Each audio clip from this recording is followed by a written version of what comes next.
இன்றைக்கி இரவு ஒன்று வந்து மட்டன் சூப் நல்லா பெரிய பீஸாக ஒரு 2 இது போட்டிருக்கேன்.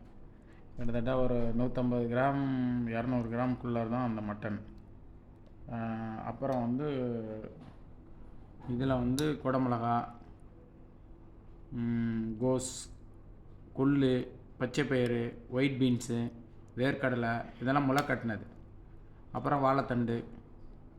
இது ரெகுலராக நான் ஏன் வாழைத்தண்டு சொல்லிகிட்டு இருக்கேன்னா, வாழைத்தண்டு வந்து டயபெட்டிஸ் வந்து ரொம்ப நல்லது. ஃபைபர் அதிகமாக இருக்கனால உங்களுக்கு டயபெட்டிஸ் செரிமானத்தை மட்டன் எடுக்கிறனால இந்த வெஜிடபிள் முளைக்க வச்ச காய்கறி இதிலெல்லாம் வந்து கொஞ்சம் ஃபைபர் கண்டென்ட்டும் சேர்த்து எடுக்கிறனால கண்டிப்பாக டயபெட்டிஸ் ரிவர்ஸ் ஆகுது.